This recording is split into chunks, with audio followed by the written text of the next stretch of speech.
Hey guys, मैं आपका ए to Z finance. आज हम देखेंगे कि डिविडेंड क्या होता है एंड डिविडेंड से हम कैसे पैसे कमा सकते हैं, इसका हमें क्या बेनिफिट होता है, हम कैसे हम डिविडेंड को कैलकुलेट करते हैं एंड हम ये भी जानेंगे कि कौन कौन सी कंपनी देती है डिविडेंड देती है एंड डिविडेंड का मतलब क्या आता है। एंड लास्ट में मैं आपको 3 ऐसे स्टॉक्स बताऊंगा जो आपको डिविडेंड सबसे ज़्यादा देते हैं।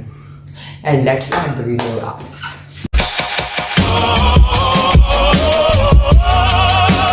कि डिविडेंड क्या होता है एंड हमें कैसे ये मिलता है। पहले ये क्वेश्चन उठता है एंड ये जो डिविडेंड होता है ये हमें हमारे बैंक अकाउंट में सीधा देते हैं।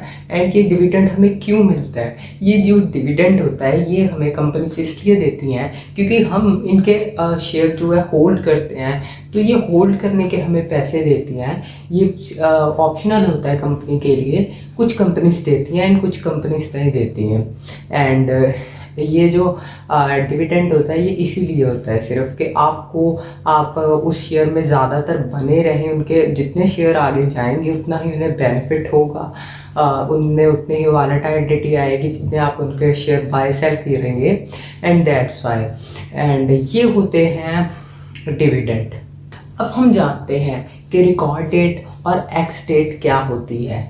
ई एक्स डेट ये जो होती है रिकॉर्ड डेट, इसमें डिविडेंड जैसे किसी कंपनी ने अनाउंस किया है कि वो अपना डिविडेंड जिसने इतनी तारीख से पहले ख़रीदा हुआ है उसी को हम डिविडेंड देंगे। मतलब कि जैसे मैंने उनका शेयर ख़रीदा हुआ है, वो होती है उनकी अनाउंस डेट। जो अनाउंस डेट होती है उस पर वो अनाउंस करते हैं कि इस दिन हम अपने जिन जिन हमारे शेयर्स पार्टनर्स ने लिया हुआ है, मतलब शेयर होल्डर ने लिया हुआ है हमारा शेयर, उनको हम डिविडेंड देंगे। एंड ये डिविडेंड भी कंपनी ही कैलकुलेट करती है। एंड ये डिविडेंड एक्स डेट वो होती है कि जैसे कि हम आईटीसी का शेयर है, उसने अनाउंस किया हुआ है कि वो जो है 12 अगस्त को डिविडेंड देगी।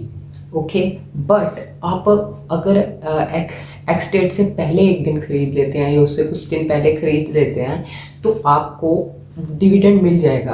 बट अगर आप एक्स डेट वाले दिन या उससे अगले दिन आप खरीदते हैं तो आपको उस क्वार्टर का डिविडेंड नहीं मिलता है। एंड ये जो डिविडेंड होता है ये आपके लिए बहुत ही अच्छा बेनिफिशियल होता है। आपकी एक हिसाब से आपको स्टॉक्स की आपको सैलरी मिल जाती है। ये कितना कितना भी बन जाता है। अगर आपके पास हाई क्वांटिटी है तो ये 17,000 कितना भी बन सकता है। ये आप पे होता है कि आपने कैसा शेयर बाय किया है, वो कितना दे रहा है एंड कितना आप कितना बाई किया हुआ है, वो क्वांटिटी पे ही होता है कि आपने कितने शेयर हैं आपके पास। ये उस पर कैलकुलेट होता है क्योंकि हर शेयर की अपनी अपनी परसेंटेज होती है देने की। एंड ये जो होती है ये हर क्वार्टर बदल भी सकती है कंपनी की।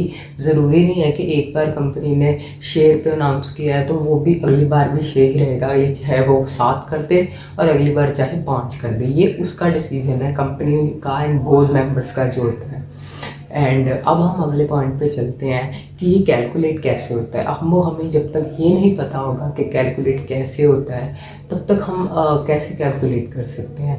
एंड ये जो कैलकुलेट होता है ये होता है डिविडेंड हील्ड। अब डिविडेंड हील्ड वैसे तो वो कंपनी वाले दे देते हैं, बट डिविडेंड हील्ड कैसे हम कैलकुलेट कर सकते हैं? ये जो होता है नंबर ऑफ शेयर्स एंड उस पर आप उसकी फेस वैल्यू पे कर लीजिए। फेस वैल्यू को आप डिवाइड कर लीजिए तो आपको डिविडेंड हील्ड निकल जाएगी। एंड उसका जो भी शेयर का प्राइस होगा उस पर आप डिविडेंड हील्ड लगा लीजिए कि कितने % होगी।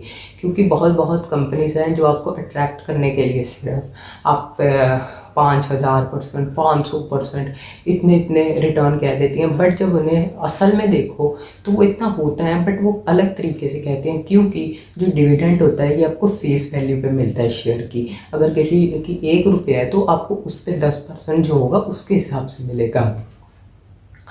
जी, अब हम जानते हैं कि डिविडेंड एक अच्छी चीज़ है और एक अच्छी चीज़ नहीं है एक कंपनी के लिए।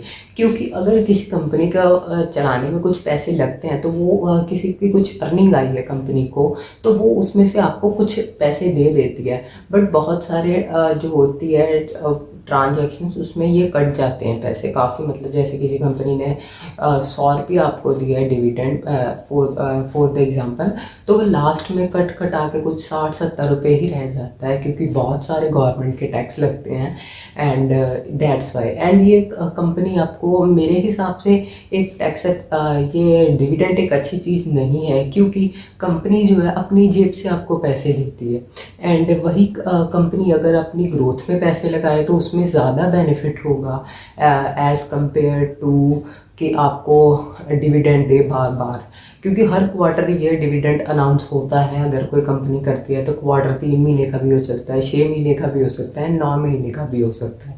ये अलग अलग तरीक़ों से होता है एंड कई कई आपको हाईएस्ट मतलब कि ये एक साल में 4 बार, 1 से लेकर 4 बार डिविडेंड मिल सकता है एंड ये कुछ कुछ में होता है एंड इसमें तो कोई म्यूचुअल फंड भी आते हैं जो आपको डिविडेंड देते हैं एंड अगर आपने रिटायर होना है तो ये आपके लिए बहुत ही एक अच्छी चीज़ है।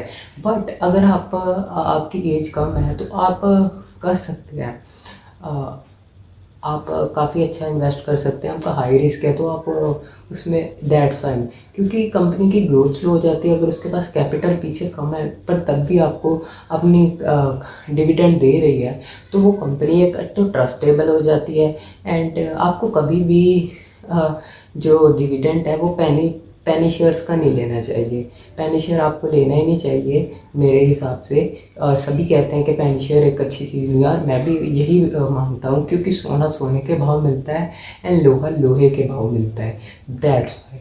एंड मैं आपको ये भी बताना चाहता हूँ कि मैं पर्सनली ऐसे शेयर्स में इन्वेस्ट नहीं करता जो कि बहुत ही छोटी कंपनी हो एंड डिविडेंड भी दे रही हो, क्योंकि उनके पास अभी वो नई कंपनी है तो उनके पास अपना कैपिटल नहीं है चलाने के लिए, दैट्स वाई। एंड मैंने आपको लास्ट में कहा था कि मैं आपको 3 कंपनी ऐसी बताऊंगा कि जो आपको शेयर पे अच्छे डिविडेंड दें। एक हो गया आईटीसी, एक हो गया कोल इंडिया एंड एक हो जाती है टीसीएस। ये तीनों कंपनी आपको बहुत ही अच्छे रिटर्न दे सकती है। रिटर्न तो चलो ये काफ़ी अच्छे देती हैं, अब आईटीसी ने भी अच्छे रिटर्न देना शुरू किया है, बट ये आपको डिविडेंड भी उसके साथ साथ अच्छी दे देती हैं। एंड मैं आपको ये भी बताना चाहता हूँ कि जो डिविडेंड होता है ये आपको गवर्नमेंट कंपनी से कम ही लेना चाहिए, क्योंकि इनमें ग्रोथ बहुत बहुत स्लो हो जाती है, क्योंकि गवर्नमेंट जो है इसीलिए ये सुविधाएं चालू करती है कि उनका जो पब्लिक है उनकी हेल्प हो सके, ना कि प्रॉफिट के लिए। दैट्स वाई उनका कोई भी ये मोटिव नहीं होता है एंड दैट्स वाई सिर्फ आप डिविडेंड के लिए उनका शेयर्स में इन्वेस्ट करेंगे तो जो इनकी आईआरटीसी में हुआ है प्रॉब्लम वही आपकी और गवर्नमेंट में भी आ सकती है कि उनका शेयर कितना क्रैश हो गया था, दैट्स वाई। एंड जो अगर आपको शेयर बाय करने होंगे तो आप किसी अच्छे प्लेटफॉर्म पे जाइए, जैसे कि आप स्टॉक्स में आपको अपनी डिस्क्रिप्शन पे लिंक दे देता हूँ, आप उसी से ज्वाइन होइएगा, आपको बहुत ही अच्छे बेनिफिट मिलेंगे। Thank you for watching guys.